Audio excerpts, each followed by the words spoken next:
the millennial generation, trends in society, politics, economics, business, religious liberty, the Constitution, public policy, foreign policy, military policy, tensions in the Middle East, abortion, homosexuality, pornography, sexual ethics, media, technology, history, and America's godly heritage.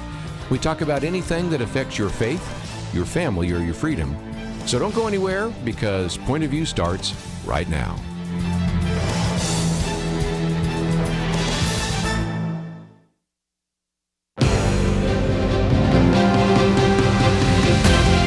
Across America, live. This is Point of View.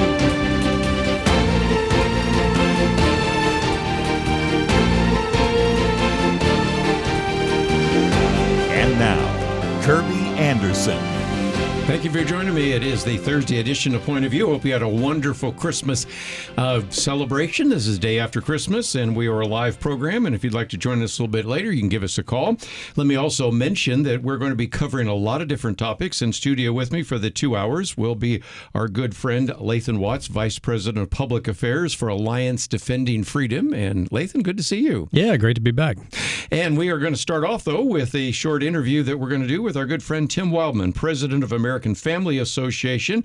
And, of course, you hear him on today's issues and, of course, has been a stalwart defender of what the New York Times the other day, I was reading an article, said family values, put it in scare quotes. So, nevertheless, we believe in family values, even if New York Times wanted to put it under scare quotes. And Tim Wildmon, thank you for joining us today as well. Hey, Kerby. Good to be with you and Lathan today. How you doing? And I thought, if nothing else, I'm going to bring up the fact that he's got his Ole Miss shirt on. So he's from University of Mississippi. You went to Mississippi State, but I still think you two can get along pretty well, can't you? As long as we don't start talking football. Believe me, I don't want us to talk football right now. So that's fine with me. Hey, neither one of us are in the playoffs. It's just only one of us has got a reason to be upset about it. That's pretty good. Duly noted. Duly noted. Anyway, the other day they were talking about we're going to have Lathan on and Tim, and I said, well, I don't know how that comes together. I thought, they both went to Mississippi. You went to law school, the University of Mississippi, of course. Tim graduated with a degree in journalism from Mississippi State. But Tim, I wanted to, before we got too far down the road, mention that under your bio, we have a link to the Culture Warrior. It is Culture Warrior, Don Wildmon, and the Battle for Decency. Now, I've talked about it before, but nobody can probably do a better job of explaining what is in that film and how it's available for our listeners to watch. We have a link there right now. So tell us a little bit about that, because some of our listeners maybe were not around when your father, Don Wildmon, started American Family Association.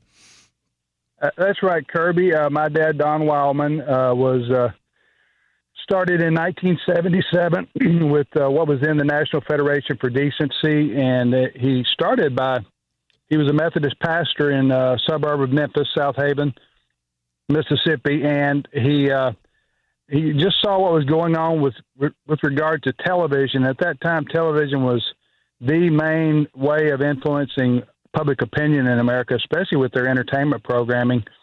And so he began to see what was happening with the worldview there, with TV, network television, and the power that they had. Not to mention, specifically the sex and the violence and the profanity began to increase in the 70s and on into the 80s. And so Dad, felt a calling from God to organize something, to do something. And we had to turn off the television week. That was his first thing he did. And that caught national attention. The media picked up on it all over the country. He began to get calls and do interviews, and he left the pastorate. He was a Methodist pastor for 9 years, and then left the pastorate to found the organization. And the rest, as they say, is history. But he would have been about the same time that Marla Maddox started Point of View. That's right. Maybe Marla started a little bit before that, but God began to raise up people like Marla Maddox, like my father, like D. James Kennedy and the LaHays and James Dobson and names like that. People are very familiar with. There are people I'm leaving out, Phyllis Schlafly and others. But it was, that time it was pejoratively called the religious right by the media, but really what it was Americans who had Christian values, who were deciding to respond to the culture politically and other ways, and it became a very powerful force. In fact, a lot of people credit that movement for the reason Ronald Reagan was elected in 1980. So one of the main reasons anyway. So people began to say, hey, we don't want to lose our religious liberty. We don't want to lose our traditional values. We don't want to lose our way of life that we've enjoyed and the prosperity we've enjoyed in America because of God's blessings. And we began to see, the culture rebel against God. And so that's really the documentary is about my dad's story. And by the way, my dad passed away, I think 2 days from now, a year ago. So we lost him.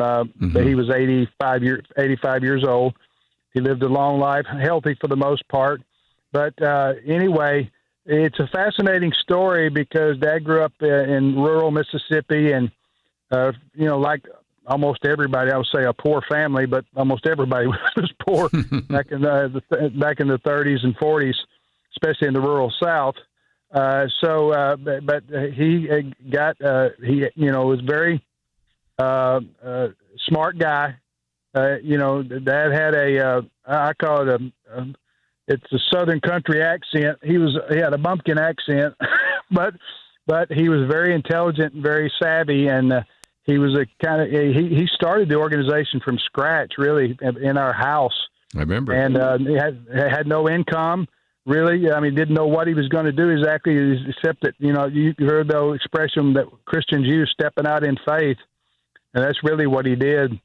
And so began to build the organization, and it's a great story about God using an individual to impact millions of people. So folks can go and check out your link and watch the film. We don't charge for it, but it's a fascinating story. Let me just mention that also is culturewarrior.movie. You can go to it as well. And if you scroll down, you can see that you can also give to American Family Association. And you think of the legacy of Don Wildmon and now Tim Wildmon, and of course his sons that are involved in the ministry as well, and his daughter and everyone. American Family Radio, 1 Million Moms, The Stand magazine, just to mention a small number of just incredible outreaches. If you're ever in Mississippi, drive to Tupelo, Mississippi, and see their facility there as well. And Tim, I was just thinking as you were mentioning that, since we're sitting across from somebody with ADF, it was Don Wildmon and Marlon Maddox and D. James Kennedy and Jim Dobson and Larry Burkett. And again, we can make a long list of individuals that actually started right. America, the whole idea at that time, it wasn't called. Yes. Yeah, go ahead. Yeah, it was originally. Go ahead. Originally the Alliance Defense Fund, but I was thinking as you were listing off those names, I was like, a few years later, those guys started another organization that's still around doing some good work. So, absolutely, my appreciation to your family. Charter member. Yes, I was a charter board member, founding board member of the Alliance Defense Fund at the time. Now Alliance Defending Freedom. Yeah. Alan Sears was the director at the time, and Bill Bright was another name. Bill Bright that was associated with that. And that was, I think that was the brainchild mostly of Larry Burkett, and that is we needed something to oppose the ACLU at the time, and there was nothing really out there that was contending with the ACLU and others in the courtroom on behalf of Christians and religious liberty, and so that was the reason that that was birthed in the 80s, I want to say. Maybe the early 90s. But anyway, that's been a great organization. Let's take a break. We have a little bit more to talk about with Tim Wildmon. Of course, we have in studio Lathan Watts. We'll be back right after this.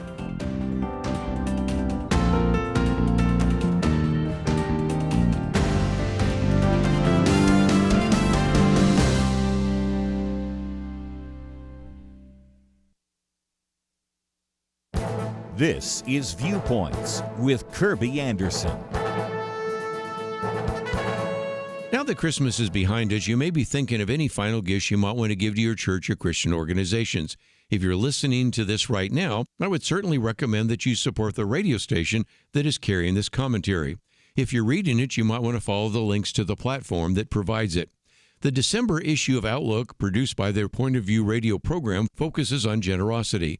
I wrote an article about generosity and charitable giving by citing the research done by Professor Arthur Brooks in his book, Who Really Cares? He reminds us that Americans are givers. Professor Rodney Stark documents that Christians outgive the U.S. government in addressing global poverty. One of the other articles was by David Green, founder of Hobby Lobby. In his excerpt from his book, Giving It All Away, he talks about his success and his decision to give the ownership of Hobby Lobby to God. He calls for Christians to give generously to churches and other ministries. We've had 3 generations of the Green family on my radio program. They have left a legacy of giving to ministries. Another person we quote is Randy Alcorn, author of The Treasure Principle. He affirms God's full ownership of me in 1 Corinthians 6 and everything entrusted to me, Psalm 24. I recognize that my money and possessions are in fact His. He does this in obedience because he desires God's blessing in Malachi 3. We learn in 1 Chronicles 29 that both riches and honor come from God. Deuteronomy 8 reminds us that God is the one who gives you power to get wealth. As we come to the end of this year, please be generous as you give to God's ministry here on earth. I'm Kerby Anderson, and that's my point of view.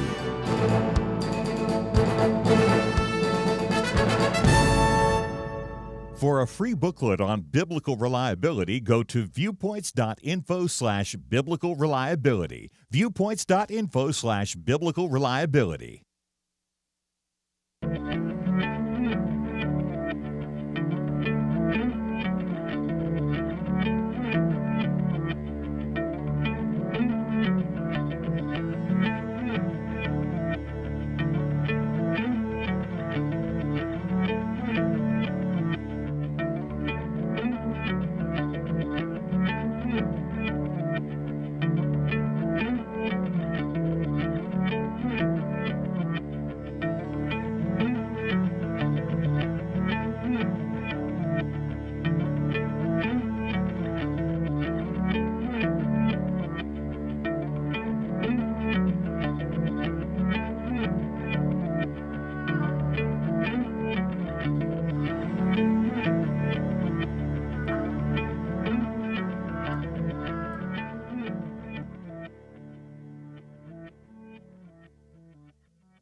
You're listening to Point of View, your listener-supported source for truth. Tim Wildmon with us, president of American Family Association, of course, in studio with us for the entire 2 hours, Lathan Watts. And Tim, I thought I'd start with you, but I also want to get Lathan's comments because we are well aware of the fact that when we're talking about wokeism, and even as you go to afa.net, you're going to see a statement here about Target and some of the other issues.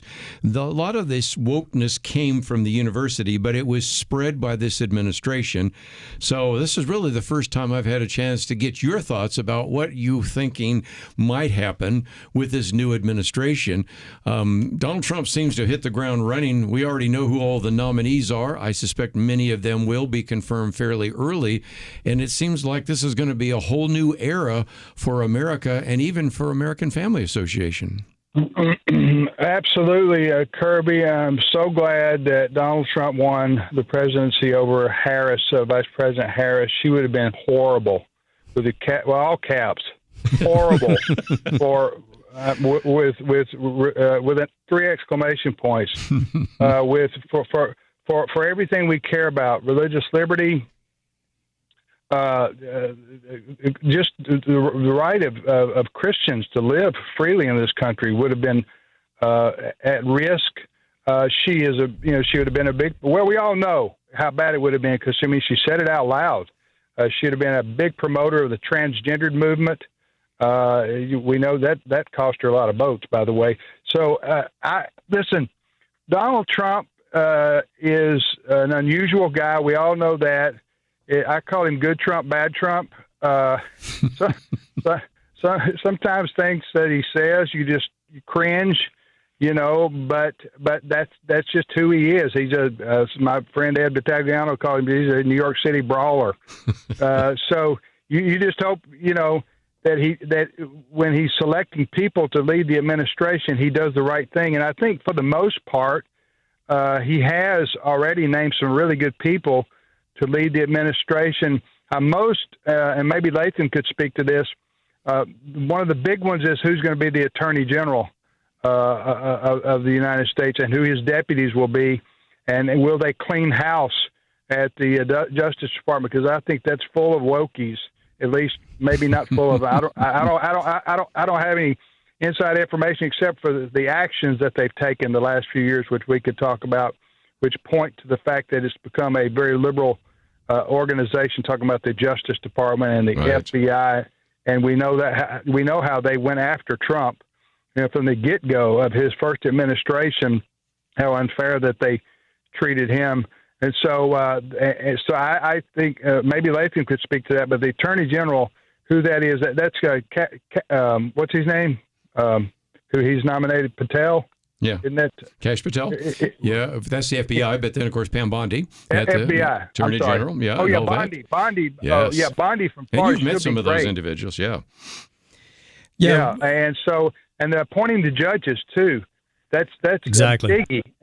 I mean, we would have lost the Supreme Court potentially, and the federal court. It would have given them 8 years of appointing these far lefties to the federal judiciary, which that undermines my word. I mean, that underlines my word horrible. So we got a reprieve. We got a reprieve with Trump being elected, and I couldn't have been happier on election night to see that it wasn't going to be contested. That it was people. People in America deciding we don't want to go that far left. And again, that's going to be helpful to you, isn't it? ADF? Absolutely, yes. In terms of the types of people that get appointed to the federal courts, for sure. As Tim mentioned, the Justice Department. We have right now, I think, 5, maybe 6 cases at the cert stage, waiting on the Supreme Court to decide if they're going to hear them or not, and. The U.S. Solicitor General, who argues on behalf of the U.S. government, that person being appointed by Trump versus a Biden or a Harris appointee for the U.S. Solicitor General will make a huge difference in what the U.S. government argues at the Supreme Court. Yes, if they decide to weigh in on a case. So we're cautiously optimistic. We kind of take the same view as you when it comes to Trump. I mean, we're a C3. We're nonpartisan, so we're going to work with whoever's in there. It's just. Some folks are going to be a little easier to work with than others. And knowing, sort of where the DOJ is coming from when they approach cases like the ones that we're bringing, it has the potential to be a big difference maker. If and when, we could get all 5 of these in front of the court, we've got one for sure that I know we're going to talk about today, but there's several others. So it's good news. Absolutely. Yeah. And again, we'll a little bit later maybe talk about whether or not we're going to buy Greenland or whether we're going to take over the Panama Canal or whether or not Canada will be the 51st state. But instead, I wanted to leave a little bit of time, Tim, for you, because one of the things we're doing over the next couple of days, we have somebody with First Liberty tomorrow. It's Kelly Shackelford, as you might imagine. Of course, we have today Lathan Watts and yourself. We encourage people to support Point of View, but we also encourage people to support American Family Association. A little bit later, we'll talk about Alliance Defending Freedom. But talk for just a minute about why you certainly are encouraging people at year-end to support American Family Association.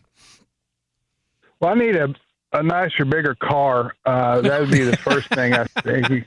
If I'm a big prosperity guy, so I just think that's no. I'm just kidding. Please don't soundbite that one. Too late. Well, sorry. It reminds me. Y'all remember the guy named Reverend Ike? Oh yeah. Oh yeah. Unfortunately, I do. Reverend Ike from the 70s. He would come on TV late at night. I just remember seeing him. He was a guy, a pastor, quote, pastor from New York, and he would come on and say, "Yeah, you need to send me money because I need another Lincoln Town car." He would just lay it out like that. He was a parody before we had parodies of the money preachers is what I call them. We won't get into names. So anyway, listen, organizations like all of ours here depend on the good-hearted folks who believe in our cause and are willing to write checks to support us. And thankfully, over the 4+ decades we've been in existence, we've never been in debt except for one time, and we got out of that pretty quick because my dad had to buy a building and he had no choice but to borrow some money early on. But other than that, he believed in living within your means, and spending within your means. Dad used to say, if you got to beg for money every month, then you just need to close it down because something's wrong. So, and he also used to say, if you do the work, people will support you. So American Family Association has been around since 1977, and people have supported our work and believe in what we do and our mission and our mission is really like y'all's. It supports the church too, and it's just a Christian community at large. But we have 65, 70 radio stations that we own and operate, which communicates the gospel every day of Christ. And also we tell the people like you do here on Point of View what's going on in our country and in our culture so that we can make a difference. We don't want to lose America. Good night. We can't lose America. There's nowhere left to go. That's right. I used to say one day I'm going to write a book called Nowhere Else to Sail To, because there isn't. We can't. There's nowhere to go and start over. We've got to save our country from these God haters who want to change us into this Marxist, atheistic place that we don't even recognize. So people have to support your local church, yes, but also support ministries that are going to fight for our rights and fight for our way of life and fight for religious liberty. Because if we don't fight, we're going to lose it. So that's what we do each and every day. We get up and we want to communicate those values that come from the Scripture that are good for everybody. I just mentioned we have a link both to Culture Warrior, the captivating story of Donald Wildmon, and that will also give you a chance to give to American Family. And, of course, we also have a link to afa.net. And, of course, Tim, I know you would encourage people to support us because we began with Marlon Maddox back in 1972, and we are the second generation of those who have been bringing these messages to the listening audience.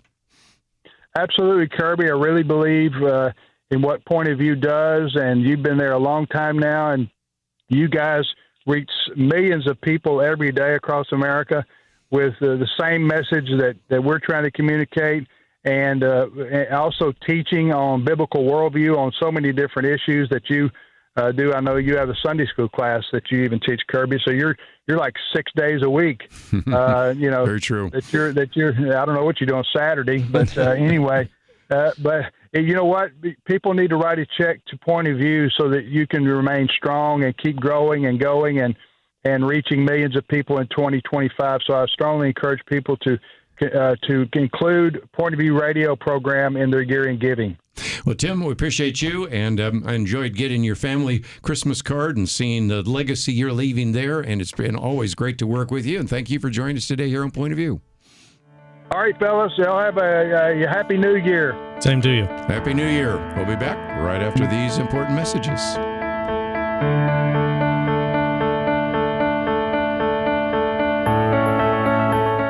America is on the brink of a new chapter. As we move forward, you can help restore a biblical worldview to our culture by partnering with Point of View. Here are just a few things that happen when you support Point of View. You give listeners access to a biblical perspective on current issues and events. You provide a trustworthy source of news to cut through the confusion of modern media. You give listeners tangible steps for making a difference. And when you give by December 31st, your donation will be doubled thanks to a $118,000 matching challenge from Point of View friends who, like you, believe America needs a biblical worldview restored. They have done their part. Now it's time for you to do yours. Give today at pointofview.net. Or you can give by phone at 1-800-347-5151. That's pointofview.net and 800-347-5151. Point of View will continue after this.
You are listening to Point of View.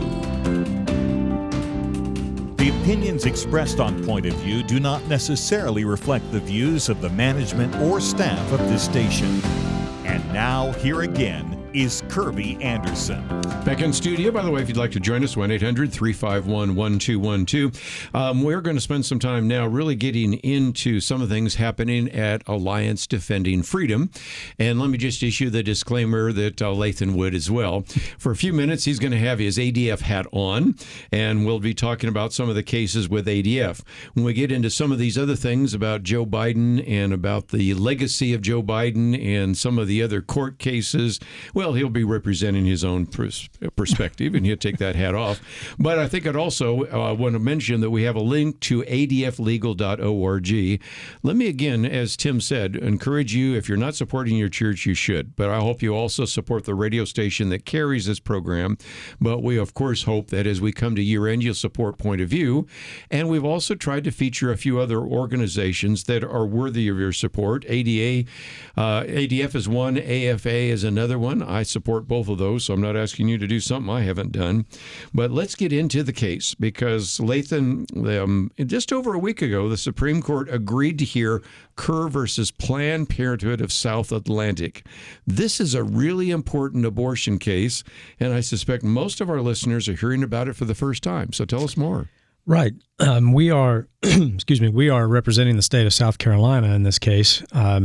Their Health and Human Services agency head is technically our client. Yes. But they made the determination when Medicaid funds come from the federal government to the states administer them, and the states have a right to say how that money is going to be used. And the state of South Carolina decided that those funds should not go to any organization that is engaging in abortion. And so Planned Parenthood then filed a lawsuit to reinstate the funding. The Planned Parenthood won at the district court. We went to the Fourth Circuit, which is now, I think, actually even worse than the Ninth Circuit.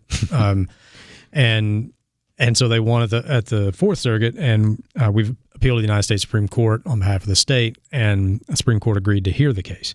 So really, when you get down into the technicalities of the case, and ordinarily I don't like to do that, but for this one it is kind of important. Really, what the court is the issue the court is analyzing is when Congress passed the statute that created Medicaid and created these funds that go to the states. Mm-hmm. Does that statute create a private cause of action for someone who's on the receiving end of those funds to be able to go to court and challenge how the state is administering those funds? Mm-hmm. So in that sentence, you didn't hear the word abortion. Right. And that is technically what the court is taking up. Does Planned Parenthood, as a recipient of state administered Medicaid funds, do they have the right to challenge the authority of the state as to who gets the money? Because the federal government gave it the responsibility to the states. Yeah. The states administer the funds. That should be pretty straightforward, whether you're pro-abortion or pro-life, really. Exactly. Right? Exactly. Yes. It really is, as I said, it's a bit of a technical question for the court. And, I think it's a pretty easy question. I think you can look at that statute, and I don't think you'll find anywhere in there where they created a legal cause of action for Planned Parenthood or anybody else who receives these funds.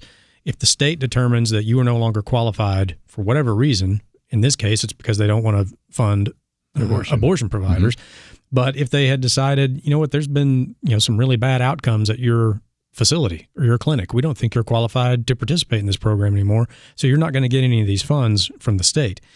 What the court is looking at and what Planned Parenthood is claiming is that this statute allows them to go to court and overturn the state's decision. Yeah. So we're representing the state, obviously saying, no, it did not create a private cause of action. And think of what that would do to the administration of this program in all 50 states.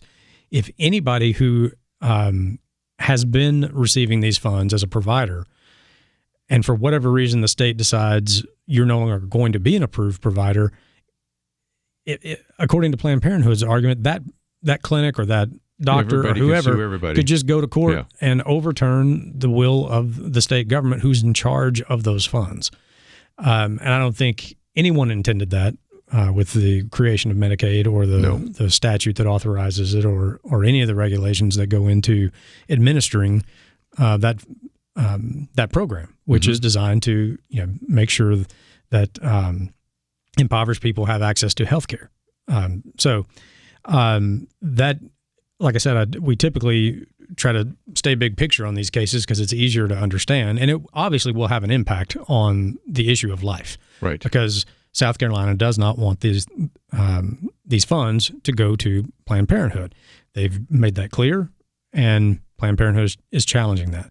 So if we're successful, then the state of South Carolina's decision will stand, and it would also make it very clear for any other state in the country who wants to make a similar decision that you have the right to, and you're not going to get dragged into court by Planned Parenthood and have your decision overturned by a federal judge who was elected by no one and appointed for life. And again, back to the point that Tim Wildmon made just a minute ago, the reason ADF was created in the first place is because the ACLU, and I remember we've done interviews with former ACLU attorneys who later became Christians and tell us kind of the behind the scenes, but they said really during the 60s and 70s and almost into the 80s, but certainly in the 60s and 70s, they were like a football team on the field and there was nobody playing defense. And this is a good example of another case. The Dobbs case is one of those, and that is you were broad enough. Kelly Shackelford and his work on religious liberty, but you work on a broader issue, and the fact that we're even talking about abortion goes all the way back to the Dobbs case, doesn't it? Well, it absolutely does. The Dobbs decision empowered state legislatures again, which had been taken away from them by the Roe decision and the Planned Parenthood versus Casey, to make policy on this issue. The overturning of Roe v. Wade did not make any policy. What it did was put the policymaking back in the policymaking branch, in the legislative branch, both at the federal level and the state level. So in a post-Dobbs world, the South Carolina legislature and the government of South Carolina is empowered to make policy related to the issue of life, and they have done so. They have said, we're not going to have these funds go to Planned Parenthood. So without that decision, that authority would still be wrapped up in 9 black robes on the United States Supreme Court, making policy for everybody. And people who make policy should be subject to the vote. And that's the best part of the Dobbs decision is now states and the federal government, if they chose to, I don't see that happening anytime soon, but states, since Dobbs, have started making policy again when it comes to this issue. That's very good. You did mention there's some other cases going. You have, 5 that you're looking at that possibly could end up in the Supreme Court? There's a handful more. And again, they only take about anywhere from 50 to 80 each year, right? So that's true. Yeah, it's thousands really of cases, questionable. Thousands of cases get appealed to the Supreme Court, and depending on on average, in a term, they might hear, as you said, 50 to 80, possibly. It averages out to about 1% of the cases that are appealed. Yeah. So you've had so many of your cases go, which is incredible. We've been Jack Phillips, very blessed, poor man forever, right. I mean, we've now won 16 times at the United States Supreme Court in the last 12 years. Yes. And those cases, they don't happen overnight. It takes years to get a case that far, and then you're up against the numbers game of will they take it, and then if they take it, then you got to win it. Yeah. And that takes a lot of time, a lot of work. It takes a lot of patience and perseverance on behalf of the client. And it takes a lot of man hours, which translates to a lot of money. Now, if we were billing our client per hour, like most law firms do, these cases would never see the light of day because the clients couldn't afford it. There's no way. I mean, you mentioned Jack Phillips. I mean, the man's been... His legal odyssey, as I like to say, is now longer than the actual Trojan War. Yeah. 12 years now in and out of court. I mean, think if we were billing him by the hour. Yeah. And it's amazing how many of the cases have come out of Colorado, because your other one, they just won the same thing. Yeah. Yeah. Lori Smith, case also out of Colorado. One of our other cases that's under consideration right now is also from Colorado. Colorado keeps us very, very busy. I would say so. So we have listeners there, so I thought I'd mention that. I don't know what it is about that state, but it seems like those are where the battles are. Anyway, I want to take a break, and when we come back, first of all, I thought it would be good, since we have posted at least one article here, Biden's legacy will be his mental decline, and we now know a lot more. Of course, we already suspected it, but I'll let you take your ADF hat off for a little while here, and we'll get some comments about that, as well as the pardons and commutations and a few other things, because those are in the news. And when you have Lathan Watts, who's a history major and got legal background, he brings a lot to the table. So we're going to talk about some of that right after this.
You're listening to Point of View, your listener-supported source for truth.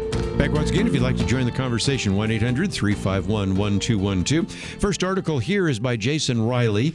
First of all, an individual I think very highly of. As a matter of fact, I just did a search, and I think we've had about 24 Jason Riley articles we've posted in the last couple of years here on Point of View. And this one in the Wall Street Journal, Biden's legacy will be his mental decline. And he begins by saying, remember when Robert Hur took pity on President Biden and then caught he used a different word, I'll say grief for it. And he says, anyone who's forgotten, Mr. Hur was the special counsel tapped by Attorney General Merrick Garland to investigate the handling of all these classified documents. And the 345-page report, the key words were, that is, Mr. Biden willfully retained and disclosed classified materials after his vice presidency when he's a private citizen, partially because he was writing a memoir. But then it goes on to say no criminal charges are warranted because a sympathetic and well-meaning elderly man with a poor memory and diminished faculties of advanced age would be unlikely to be convicted. Well, although some of the people that support Joe Biden appreciated the fact that he was not going to face charges, they bristled, that's a nice word, at the fact that indeed this is, I think, pejorative of Robert Hur. Someday they might actually release the audio, because even looking at the transcript, you're thinking we are dealing with somebody who is just not quite there. And Lathan Watts, we have known this. And then Wall Street Journal comes out with a piece where they interviewed all sorts of staffers who said as early as spring of 2021, in the first few months of the Biden presidency, there were people saying, well, he's had a good day, he had a bad day. Today he had a bad day, so we're canceling all his meetings. And yet we were constantly told by all sorts of people that he's at the top of his game. He's as sharp as a tack. He was not. Clearly not. And, you know, if I had $1 for every time people like Joe Scarborough told me that, you know, Biden is this is the best Biden ever, you know, or Corinne Jean-Pierre, you know, from the podium saying, I have trouble keeping up with him. You know, he's so full of energy and all this. And, you know, I could easily pay for the 2 college educations that I'm paying for right now. Your 2 girls would get a free ride. Yes, that's for sure.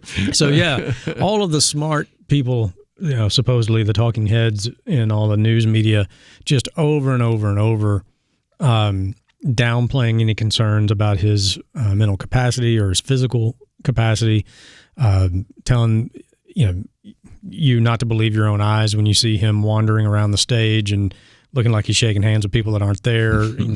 But then, you know, we have the first debate, which does not go well at all for him.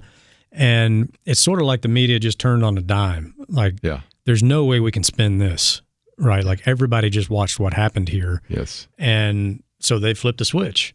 And all of a sudden, well, he's clearly, you know, not at his best, and, you know, maybe it's time somebody get George Clooney on the phone, see if he can write an open letter to the president, because none of us want to put our names on it. So Clooney does so, and then pretty soon you have him drop out of the race. Now you have Harrison, and we all saw how well that went. Yes. And so now, you know, when it's safe to do so, now you have all these folks saying, now everybody's we've been concerned for a long time. We knew this. Yeah. So it's kind of too little too late at this point. You know, they did, I guess, eventually get around to telling the truth, but the horse was sort of out of the barn, as they say where I'm from. So yeah, it's been a very interesting news cycle with the Wall Street Journal piece, people starting to write about it now, and then it also sort of it puts the things that he's doing now in a different light as well. Because I know we'll probably talk about it later today, like these pardons and commutations and all this. And the first thing that people, you know, who are critical of them, as they should be, are mentioning is like, well, who actually did this? Yes. Like, you hear people asking that question, like, did Biden really do this? Or was this somebody on his staff that just did this? Because we all know now people saying, "Oh yeah, we all know he's not all there," which you watch this and you're just like, who's been in charge? This is clown world, as they call it. Who has been in charge? Yeah. And that's a very, very, when you're the world's leading superpower, it's a very, very dangerous question for the world to not know who is actually in charge in Washington, D.C. So it's not like people want to, score cheap political points on it on both sides or whatever. It is not just a political talking point. I mean, this is a serious issue. Mm-hmm. This is something that hasn't, this sort of scenario really hasn't been experienced in the White House on this level really since Woodrow Wilson. And give us a history on that, because I think some of our people would not know the history, which you do because you're a history major. He was completely incapacitated. Yes, and really, news media obviously very, very different back then. Not near as many news outlets, and the ones that were very protective of the president, whoever that person was. Looking back, and now other people have written about it, Wilson was pretty much incapacitated. He had, I believe, had a stroke, and his wife was basically in charge, was running the White House staff. Yeah. I mean, which at least we know who was running it. We still don't know who was running the Biden White House. But nobody elected her. Yeah. And that's a serious issue. It is. No one voted for her. And that was one of the great scandals at the time. And this should be more of a scandal because you have everybody from the White House staff to Kamala Harris to the mainstream media. Of course, we want to pick on Joe Scarborough at least one more time here and a few others. Yeah, why not? But, I mean, the bottom line He's earned it. There is just a lot more. And this shouldn't just be, we'll just move on. This is something that we should say, how do we prevent this from happening again? Yeah, and if you're, I agree with Riley's assessment here that this is going to be his legacy. This is how Joe Biden is going to be remembered, right? In the history books. And when you're being mentioned in the same breath as Woodrow Wilson, that is not a good day. It's not. For people who don't know history, that's not a good thing. If there's a silver lining to all of this, it might be that Jimmy Carter has lived long enough to see somebody actually bump him up a rung on the ladder of presidents. I feel good for that man. I mean, he's in my opinion, a very good and decent man, a very bad president, but a very good human being. So I feel a little. It's kind of nice for Jimmy Carter, I guess. Yeah. Well, again, we'll certainly talk about some of this in the next hour, and we'll get into these pardons. And it's kind of interesting because Rich Lowry says President Biden, or whoever is running the White House, he says that 4 or 5 times, Biden or whoever is running the White House, because you can't even say Biden anymore. I mean, you sort of have to say the administration. And again, my argument, and one of the reasons I did that booklet months ago on the issue of nuclear war, is this individual is somebody you would take the keys away from, but you let him have the nuclear codes. And there's something doesn't strike me as very good. And would the withdrawal from Afghanistan have been better if Joe Biden was better? So there are just lots of questions apart from what people just say, oh, that's just cheap political shots. No, this is what I think was a very dangerous time in American history. We can't hasten January 20th fast enough when you recognize who is not in control. And when you hear all these stories, this article by Jason Riley, I think, is a good 3-page summary of why this needs to be discussed more than once, which is why we've discussed it today. Let's take a break, though. There's a lot more. We have pardons, commutations. We have all sorts of things going on. We'll talk about that right after this. America is on the brink of a new chapter. As we move forward, you can help restore a biblical worldview to our culture by partnering with Point of View. Here are just a few things that happen when you support Point of View. You give listeners access to a biblical perspective on current issues and events.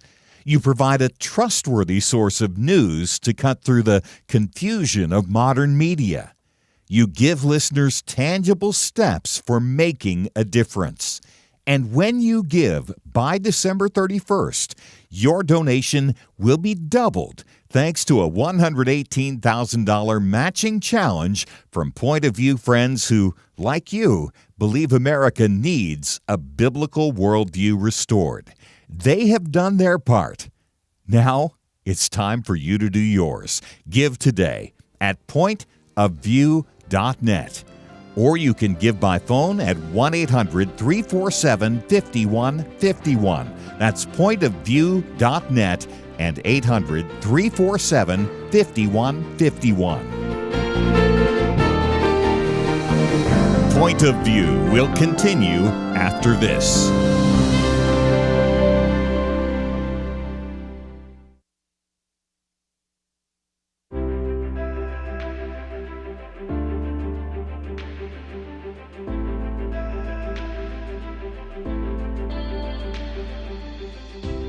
Thank you, Kerby. I really appreciate your program. You cover a lot of issues that a lot of us think about, I'm sure.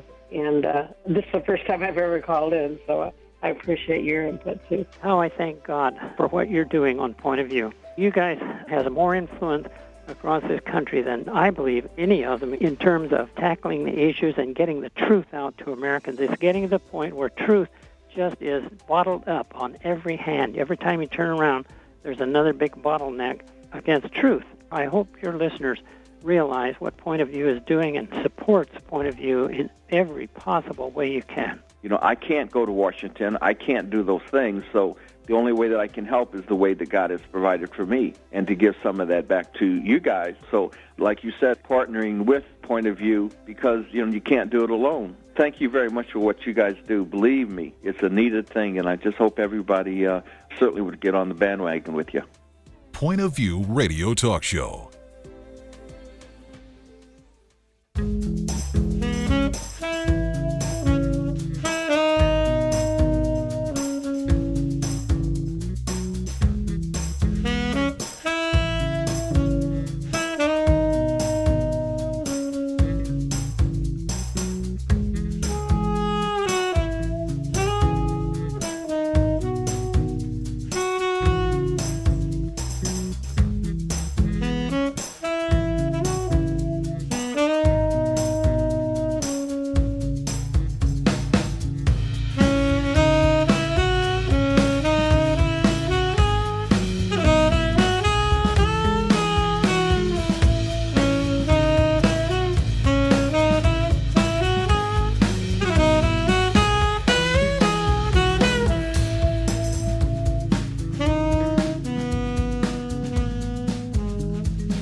Hi, this is Kerby Anderson. You know, each day we take on the tough issues and provide a biblical perspective to them. The topics we cover are wide-ranging: apologetics, theology, prophecy, creation and evolution, intelligent design, marriage, family, child-rearing, the millennial generation, friends and society, politics, economics, business, religious liberty, the Constitution, public policy, foreign policy, military policy, tensions in the Middle East, abortion, homosexuality, pornography, sexual ethics, media, technology, history, and America's godly heritage.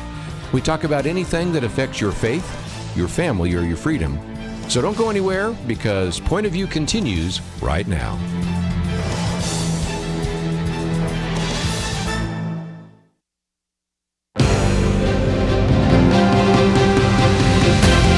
Across America, live. This is Point of View.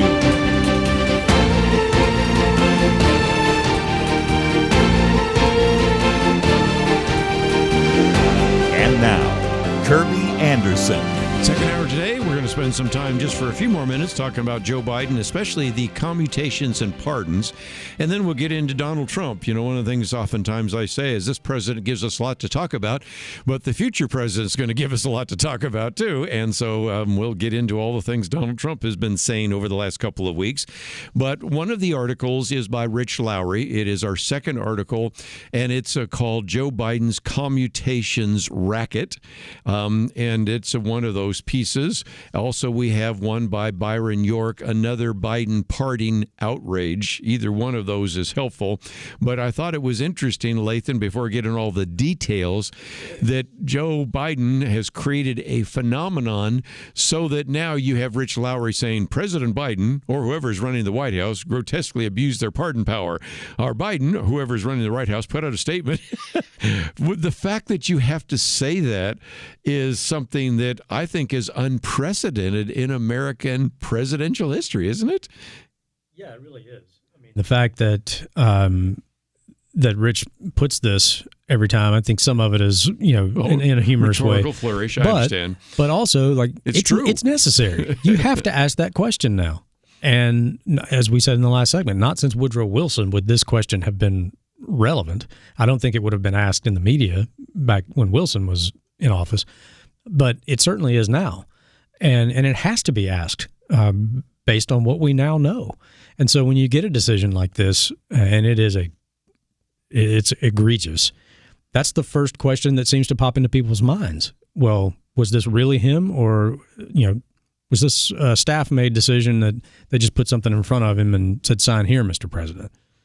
Well, and one of the things we'll talk about tomorrow, because this is one that I haven't posted today, but I'll probably do tomorrow for our roundtable, as if his 1,500 pardons, Cal Thomas says, weren't enough to cause outrage, President Biden has gone further, and that is, of course, he commuted the sentences of 37 of 40 individuals. So his argument is he's busy protecting the lives of murderers, but not protecting the lives of babies. And you have some good points on this, because of the individuals individuals who he actually has decided to commute their sentence. The ones that are left are, and I guess I should by now mention their names. We always have a policy not to. Dylan Roof, he's the one that murdered 9 people, Charleston, South Carolina. That would be, quote, a hate crime. Robin Bowers, who murdered 11 in the Pittsburgh synagogue, that would be considered a hate crime. And then you have the marathon bomber, Chernoviv, and he killed and injured a number of others. So of the 40, he actually wanted to commute the sentences of 37, supposedly because he's changed his mind on the death penalty. But I think you point out that the 3 he's not going to commute tells you a lot as well. It does. People can change their minds, and particularly people who have been in public office for as long as Joe Biden has. The man's never had a real job. Decades. It's not unusual for somebody to, after being in office for so long, seeing the results of policy, maybe come to a conclusion that, you know what, maybe I was wrong 20, 30 years ago, and change their mind and say, I'm going to do what I can for the rest of my time in politics to undo, some of the damage that I did under this previous policy. But that's really not what's going on here. It would be more believable if he said, my principle on the issue of the death penalty, my position has changed. It's a principled position now that I oppose the death penalty across the board, and therefore I'm going to commute every federal death sentence that's on the books right now. That's not what he did. And that's telling. I want you to get into that. Because there aren't that many federal crimes for which the death penalty is available. And when it is, it's a horrible, horrible crime. I mean, these things are as bad as you can imagine. So of the 40 that are out there, he commuted 37 of them. But the 3 that he didn't, he said because these were hate crimes or acts of terrorism. Well, when you dig into that, it's really just another sort of log on the fire of this idea of the thought police. Right. Because basically what he's saying is these other 37 people who raped and murdered children, they don't deserve to die.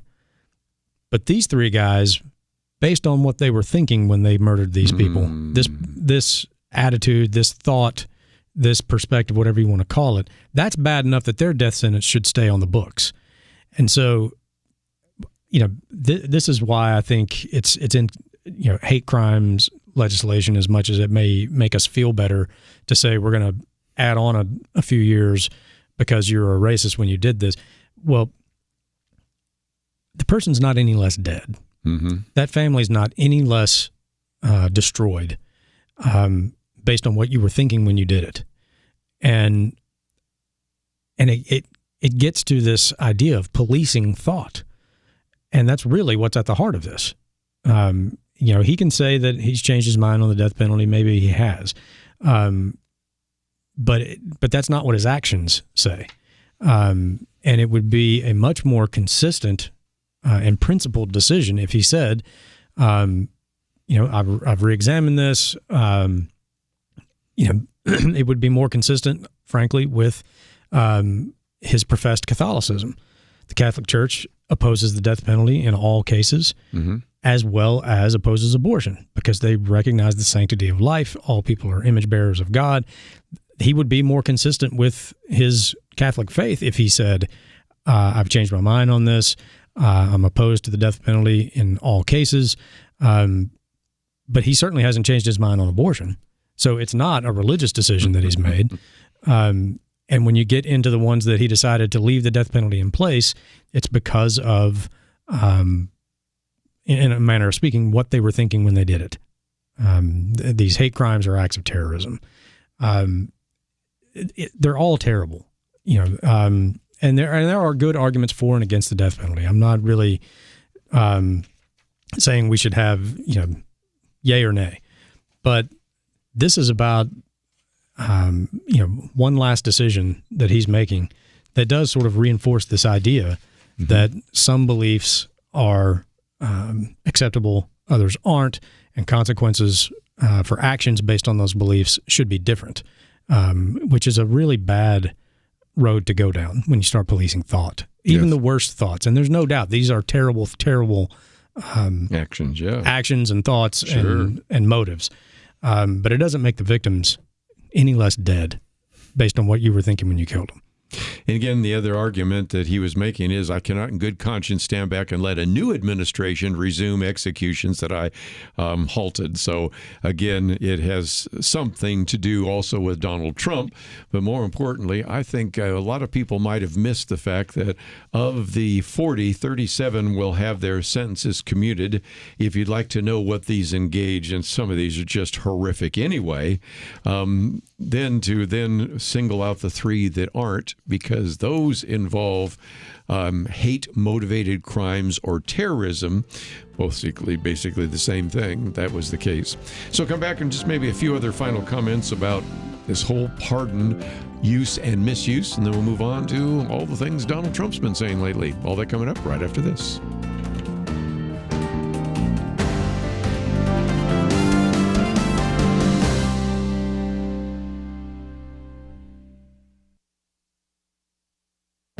This is Viewpoints with Kerby Anderson.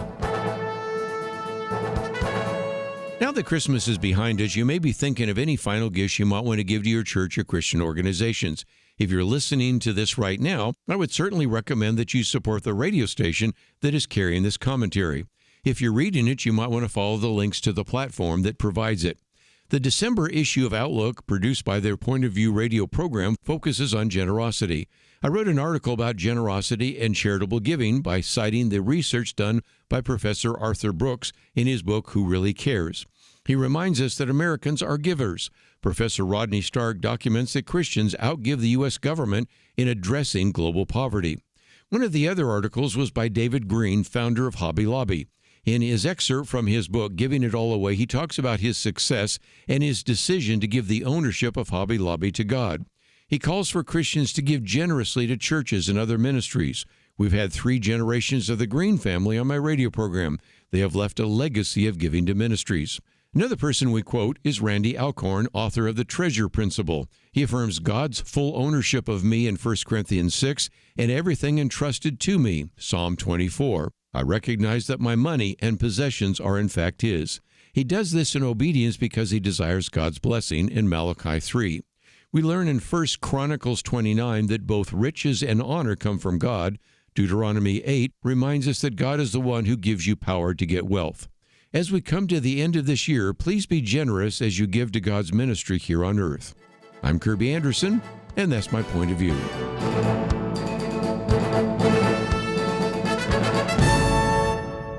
For a free booklet on biblical reliability, go to viewpoints.info/biblical reliability. Viewpoints.info/biblical reliability.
You're listening to Point of View, your listener-supported source for truth. Back once again, we are privileged to have in studio with us Lathan Watts and talking about commutations and pardons. And I might just make sure that you understand pardons are where you are free. Commutations, these individuals, these 37 individuals will still spend their entire life in prison. But I thought it was interesting because one of the things I'm going to post tomorrow by Cal Thomas, he said Biden is engaging in selective morality. Why should motives play a role when it comes to murder? By his logic or illogic, he says, a pardon could be given to the accused murderer of the United Healthcare CEO. And he said this is what C.S. Lewis called the humanitarian view of punishment. Depriving a murderer of liberty is not a penalty equal to that of taking an innocent life. Biden's engaged in what some have called cafeteria Christianity, obeying doctrines he agrees with while ignoring others, because he goes on to then talk about, yes, if he wants to at least follow the teachings of the Catholic Church, he would also be pro-life, and he's not there. So I didn't realize I was quoting Cal Thomas earlier, but always good to know that he and I are on the same page. I'm or a big C.S. fan Lewis, of his. for that matter. Yeah, you're quoting C.S. Lewis. Yeah. But that's the issue for just a minute, and I thought we might, before we get on to, of course, Donald Trump, and there's a lot to cover there, is that you have two issues. You have the pardons and you have the commutations. But even if you go back to, what is it, 1,500 pardons, it's just unbelievable. Your mind just is overwhelmed by that. I've always said, Lathan, that the pardon principle has been one that I think somewhat questionable, and it has certainly been abused and misused quite a bit. I looked it up, and the one modern president who has issued less pardons, Donald Trump, and the other one to be George H. Bush. The ones that have used him quite often, can I use Bill Clinton and some of the people he's let off, some of the people Barack Obama's leading off, and now some of the people that Joe Biden's leading off. And I don't think when we had this idea of pardons that was even what the framers intended, and seeing the misuse of it makes at least some people, and I saw Andrew McCarthy the other day saying maybe this is just an outmoded doctrine that we shouldn't be allowed any longer. That's an interesting question, because I do think if it's used sparingly, right. And we all love it when Dinesh D'Souza gets pardoned, or Cal Thomas, Chuck Olson gets pardoned, or something like that. Yeah, if there has been something that an egregious miscarriage of justice, right, and the only thing left to do to address it is a presidential pardon, then yes, but what I think McCarthy is saying is that look at how it's being used, and this is certainly probably not what the founders intended by creating it, and that leads to the question of, do we keep it? Right. And that's why like any authority given to the federal government, when it's abused, one of the first that's one of the first questions that pops up. Well, should we still be doing this or not? And that's what's so dangerous about abusing the authority that you're entrusted with, is people will immediately start to question whether or not that authority should still exist. And that authority might be a good thing. Right. It's like the devil's always in the details. It's how it's done. And too many people on both ends of the political spectrum, I think, fall prey to this. Well, if my guy's doing it, and it's the people that I like are getting, then it's okay. But these when the other guys do it, well, maybe we should rethink this. That's not the way to go. Yeah. Because that's just going to politicize whatever authority that you're talking about even more. And so you get, sort of reaction and overreaction when who's in charge changes. Right. Well, you pardon these guys. Well, okay, I'm going to pardon these guys. And Trump will do that with the J6ers probably first day, and some of these others that. So again, it's just one of those things we have to deal with. But I just thought we'd put it on the table. It's a debate that is right now somewhat simmering, but when it goes to January 20th and the first pardon or many pardons that are given by Donald Trump, boy, the mainstream media will have its hair on fire. But I don't see a whole lot of reaction to it right now, which is one of the reasons why I wanted to bring it up. Yeah, if there's any possible constitutional challenge to the pardon authority, you can expect it will be filed in court the first time Donald Trump pardons anybody. Yes. So it might, courts might get a chance to do some writing on this, so we'll see. Yeah. Well, again, President-elect Donald Trump has given us something to talk about. So let's see. Shocker. First of all, Mount McKinley was renamed Denali by Barack Obama. He wants to bring the name back to McKinley. not exactly the best person in American history, but that's one of them. The other day when he's talking with the Prime Minister Trudeau, getting a little bit of pushback, as you might imagine, wanting to actually initiate these tariffs in order to get a fair level playing field, then jokingly suggested, well, maybe we should make Canada the 51st state. He has made more than once a comment about we need to have the Panama Canal fairly adjudicating these issues and charging the right amounts, given the fact we spent so much time and life to produce that. And then this is something he's been talking about. You know about Estee Lauder, but the Lauder family had talked about, maybe we should buy Greenland. And Donald Trump thinks we should buy Greenland. You cannot make up these four, but those are the four he's been talking about lately on Truth Social and everything else. Yeah, it's fascinating for political junkies like me. And we were talking in the break about this, that, the first time that he ran, I forget who came up with this analysis first, but it was brilliant. In his first campaign, made the comment that people that take him literally don't take him seriously, and the people that take him seriously don't take him literally. And so it's always a question when Trump, especially when he starts spouting off on X or Twitter or Truth Social or whatever, if he's being bombastic to sort of give himself a step back position to fall back to that's more reasonable and he gets what he wants, or does he really think we should buy Greenland? Nobody knows.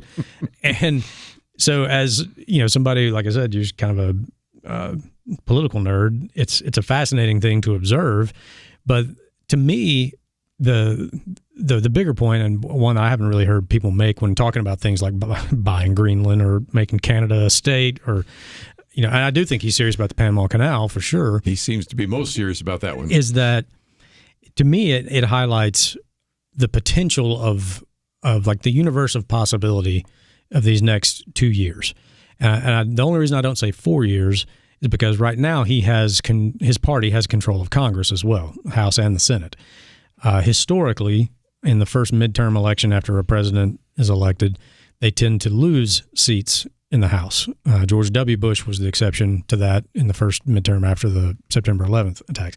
Now, Donald Trump has been the exception to a lot of historical trends, so he may buck the trend and hold on to Congress for the 4 years that he's still left in office. But if he doesn't, these first 2 years when he has theoretically a cooperative legislative branch, things like this are all on the table. It's literally like just a wide open, like, hey, what do you want to do today, guys? Hey, I don't know. Let's buy Greenland. Oh, well, let's talk about that. Like, it's just the universe of potential things that you could see happen in the next couple of years are just, it's fascinating. It's probably terrifying to some people, but it's fascinating to me. We'll always have something to talk about here on Point of View. That's for sure. That's for sure. When we come back from the break, I do want to talk about one that he's very serious about, and that is pulling out of the World Health Organization. And everything we've been through with the pandemic certainly is something. But I thought just before I go to a break that we have been talking about the importance of the fact that we're headed to the end of the year. By this time next week, we will have, of course, already come into 2025. And so I wanted to mention a few things. First of all, we have a particular banner on our website right now which says Give the Gift of Truth. We have a matching fund, and that matching challenge is up to $125,000. And I have noticed quite a number of you have already responded, which is good because it seems like so often a lot of people wait to the last day. And again, if you want to wait till December 30th or 31st, that's Monday and Tuesday. But I think right now would be a good time for you to think about making that phone call. And that is 800-347-5151. 800-347-5151. I'll give it again in just a minute. My commentary today is on generosity, in which I'm really just saying that our December outlook was about that topic, and I quote from a couple of people, Arthur Brooks, who's been on the program, about who really gives. Spoiler alert, conservatives give more than liberals, Christians give more than secularists. Also, we talk about David Green, Giving It All Away is his book, the founder of Hobby Lobby. Even a quote from Randy Alcorn, The Treasure Principle. And so I certainly would encourage you The number one, support your church. Number two, consider supporting the radio station that carries this program, but also consider your support of ADF and AFA. But most importantly, I hope you might consider supporting Point of View. We can't do it without you. Anything you can do to help us out would be greatly appreciated. Pointofview.net, 800-347-5151. America is on the brink of a new chapter. As we move forward, you can help restore a biblical worldview to our culture by partnering with Point of View. Here are just a few things that happen when you support Point of View. You give listeners access to a biblical perspective on current issues and events. You provide a trustworthy source of news to cut through the confusion of modern media. You give listeners tangible steps for making a difference. And when you give by December 31st, your donation will be doubled thanks to a $118,000 matching challenge from Point of View friends who, like you, believe America needs a biblical worldview restored. They have done their part. Now it's time for you to do yours. Give today at pointofview.net. Or you can give by phone at 1-800-347-5151. That's pointofview.net and 800-347-5151. Point of View will continue after this.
You are listening to Point of View.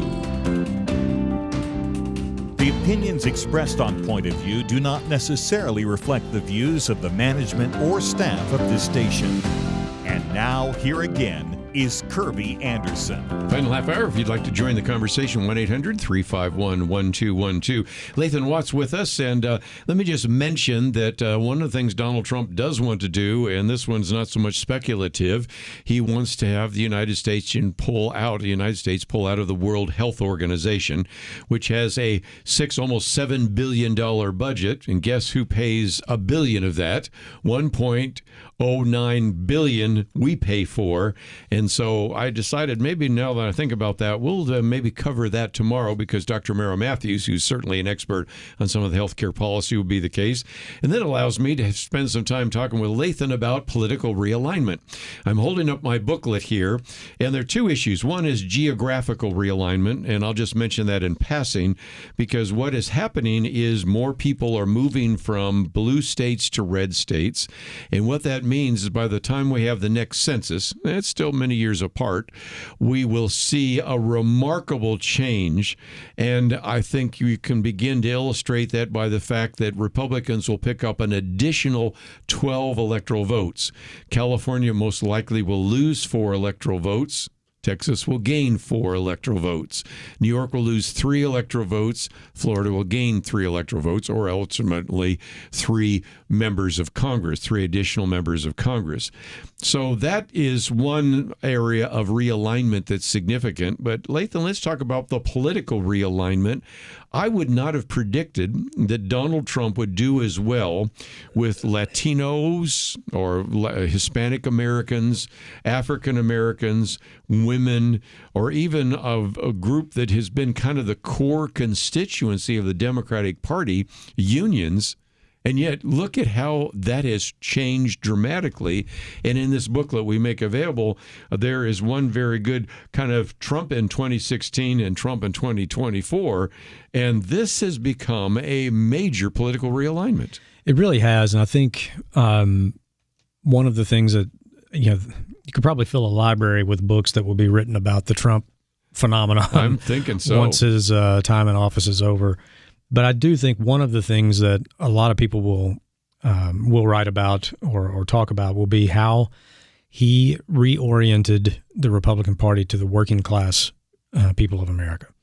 And you can argue as to whether or not the policies that the party had always been in favor of actually did benefit those folks. But the politics of it and how those policies were communicated, and just the connection that he had with the crowds, and when he was out working the rope lines and all of the stuff that he was doing, his connection with rural voters and working class people. It's not new. Reagan did it. They invented the term Reagan Democrat. That's because right. Mm-hmm. Mainstream media, couldn't bring themselves to say that these blue collar folks were Republicans, so they had to call them Reagan Democrats. Yeah. And Reagan used to say they're Republicans, they just don't know it, right? And so it's not new, but I think he has done it to a degree that in a short period of time that I have not seen in the many years that I've been paying attention. And I think I've said on here before, I was that weird kid in 3rd grade that watched the news and couldn't wait to vote. So I've been paying attention for a while, and he really did sort of reorient his whole party. Some of them he kind of drug along kicking and screaming, but he reoriented them towards Middle America, the everyman, the common man, the working man, whatever, however you want to call it. And I think he was also helped by the fact that the other party took them for granted. As you said, they could almost always rely on people under a certain income demographic just always showing up and voting Democrat. Union workers almost always showing up voting Democrat. And I think they took that vote for granted. And then in some of the things that they were advocating for, really they came across as like they just don't really like these people that much. They still expect you to show up and vote for them. And Trump, who is, obviously, a billionaire, certainly not what most people would think of as like the common man or the working man, but but he likes those people. And it's clear that he likes those people. And those people look at a guy like that as like, you know what, he's not one of us, but he cares about us, and he seems to be out there trying to do things that are good for us. And I think probably the best political move of this election cycle was he and J.D. Vance going on Joe Rogan's podcast. And Joe Rogan at one point voted for Bernie Sanders. Bernie Sanders. Yeah, I mean, if you want to talk about political realignment, yes, a guy who was an out-and-out Bernie Sanders supporter, there you go, in the last cycle, brings Trump and Vance on. They sit for 3 hours each, no holds barred. Talk about whatever. And I think that Rogan's podcast audience is massive. It's the biggest one out there. I think on average he gets like 20, 30 million listeners or viewers every time he has an episode. And you think about who he's talking to, the people who are listening to his show, because he has, it's the widest range of guests you can imagine. It's not a political show. It's not a sports show. It's not an entertainment show. It's whatever he wants to talk about. Yeah. It's just whoever he thinks is interesting. He sits down and talks to him for 3 hours. The people that are listening to that are probably not the people who are consistent, reliable voters. So they're not likely getting polled by anybody. They're not likely getting political mail sent to them. But they're highly motivated, because think about this. If you have your TV on and the news comes on from ABC, CBS, NBC, or something like that, it's just on. You have to work to go to listen to Joe Rogan. So these are very motivated people, but you're right, they're hardly ever surveyed. And they got 3 hours of each one of those guys, Trump and Vance, and my personal opinion is that Vance's was even more effective than Trump's. He's won me over. And so they got 3 hours if they listen to the whole thing, and even if you just listen to bits and pieces of it, 3 hours that was not interrupted or filtered by mainstream news media telling you it means this when he says this, or taking things out of context or whatever. And I think, the Trump episode I think had like 75 million views in the first couple of days. Mm-hmm. And if you're not a consistent voter and all you've heard is from the other side is that Trump is literally Hitler, these guys are Nazis, and then you sit and listen to that interview for 3 hours and you're like, this guy isn't Hitler. He's saying the kind of things I agree with. This isn't at all who I thought this guy was. And I kind of like him. And Rogan seems to kind of like him. Maybe I'll vote for him. If 10% of those people showed up and voted, it made the difference in the election. Sure. And take it on the other side, because they never could get Kamala Harris on for 3 hours. You're shaking your head because you know what that would be like. And whether it's Tim Walz or Kamala Harris, I can't see either of them, even though Tim Walz has been the governor in Minnesota for some time, handling them for 3 hours, because in order to promote some of your very liberal, progressive ideas, you have to lie about what you really believe.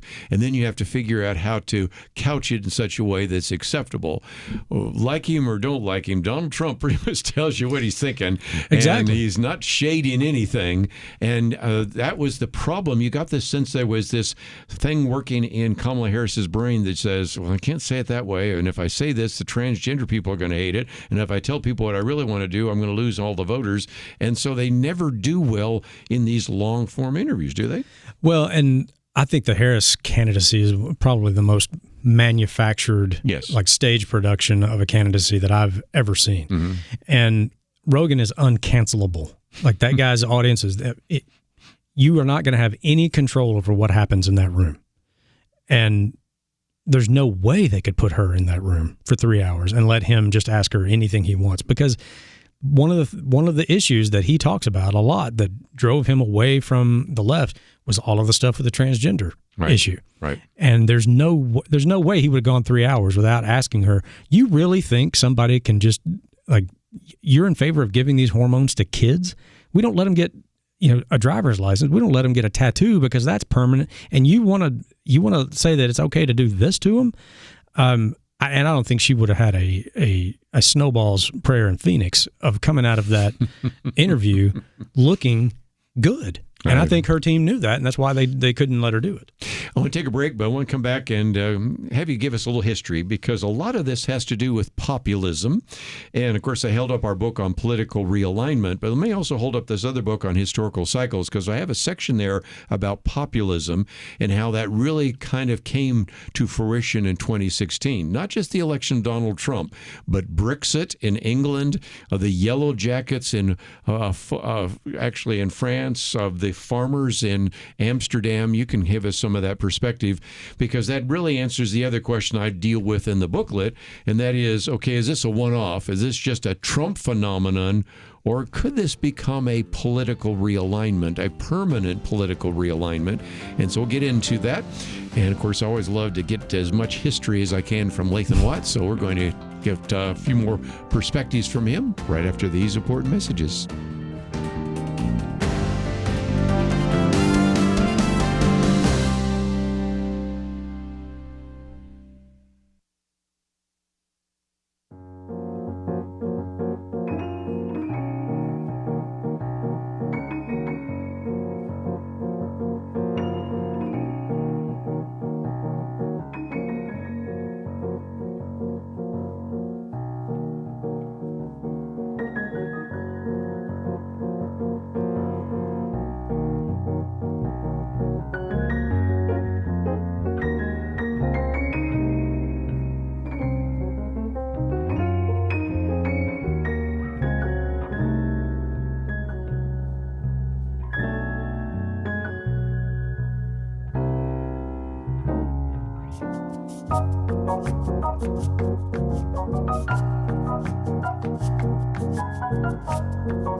You're listening to Point of View, your listener-supported source for truth. Back once again in the studio with us for just a few more minutes is Lathan Watts. And Lathan, I thought just for a minute we'd talk about populism.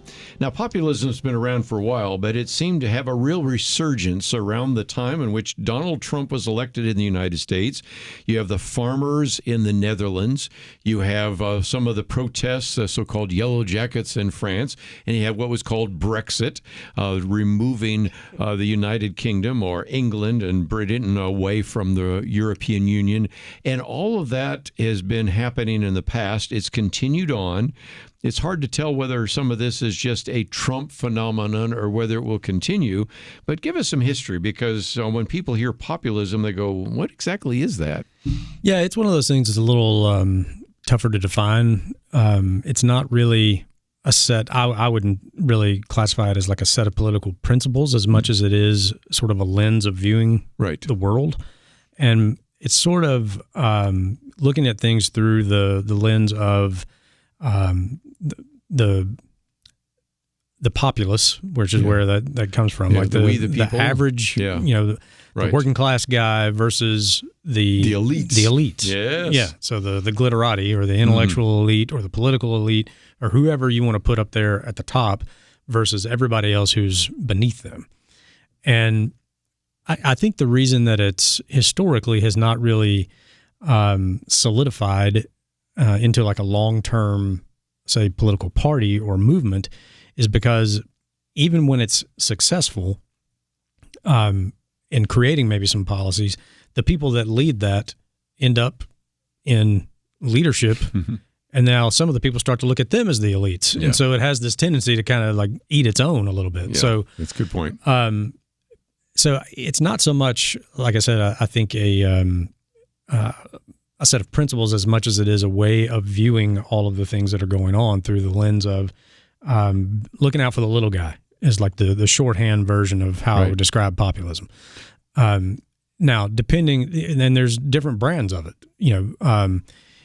A lot of people talk about Trump as a conservative populist, and if he says he's looking out for the little guy, he's typically like trying to protect the little guy from, in his mind, usually big government. Right. The elites in Washington who think they know everything or want to run your life, all of this stuff. That's where you get like Doge and Elon and Vivek saying we're going to come in here and tear all this stuff down. And Big Pharma, Robert F. Kennedy. Yeah, like I said, it's little guy versus big guy. So depending on where you are along that political spectrum, the big guy could be big pharma, could be big government, could be big banks.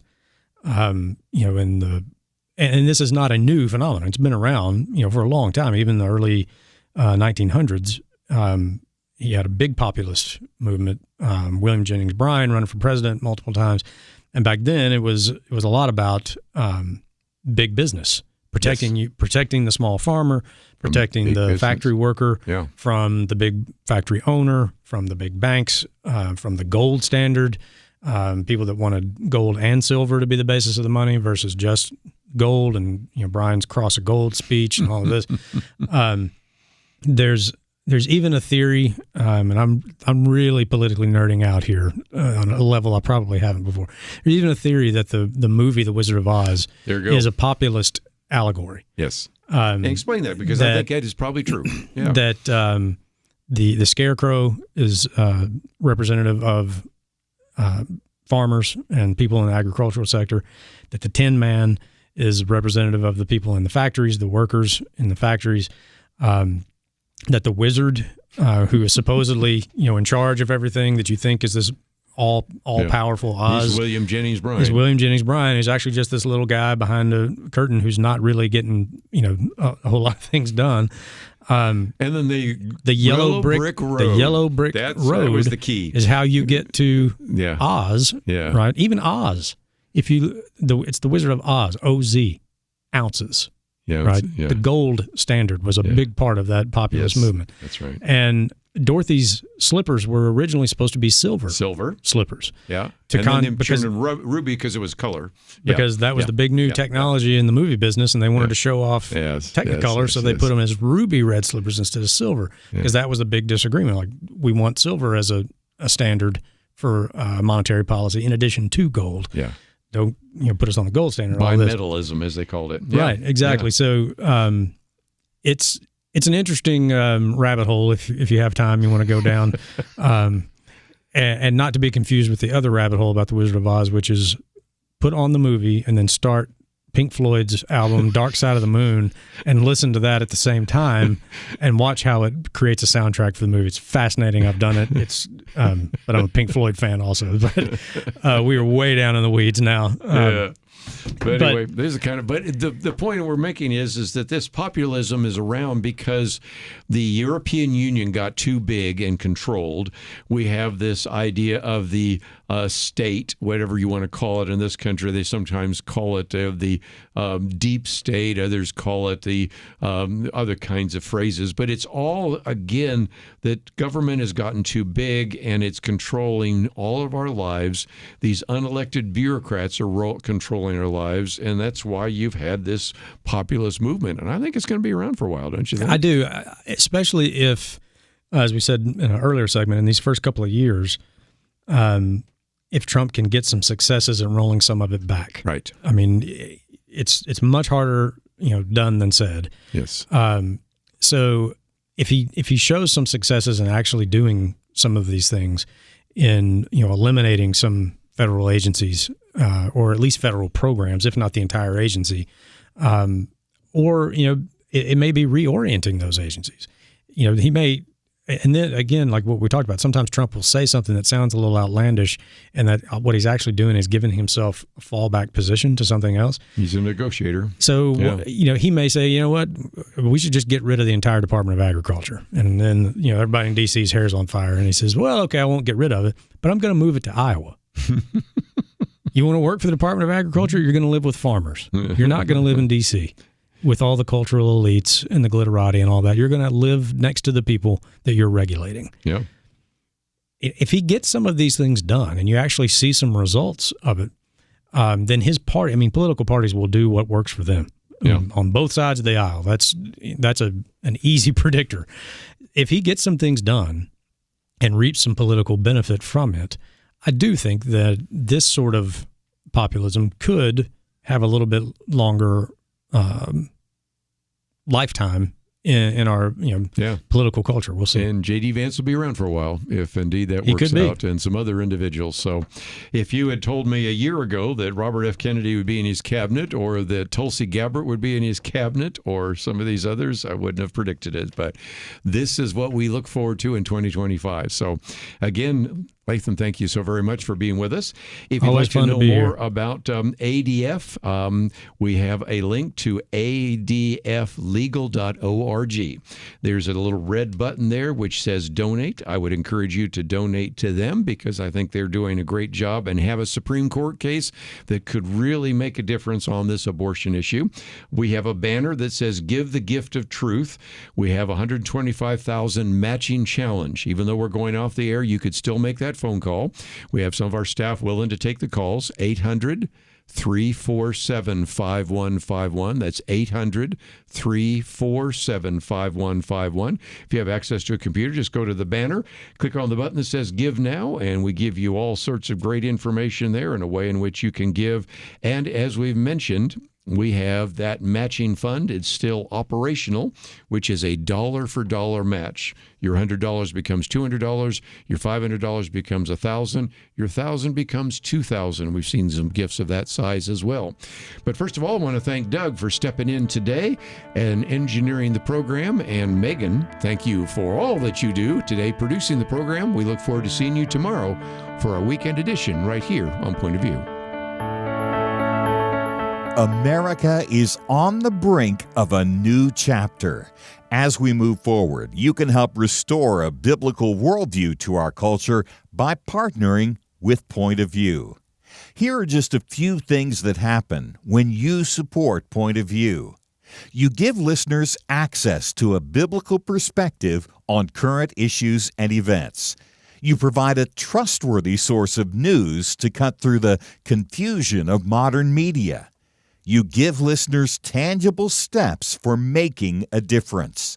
And when you give by December 31st, your donation will be doubled thanks to a $118,000 matching challenge from Point of View friends who, like you, believe America needs a biblical worldview restored. They have done their part. Now it's time for you to do yours. Give today at pointofview.net. Or you can give by phone at 1-800-347-5151. That's pointofview.net and 800-347-5151. Point of View is produced by Point of View Ministries.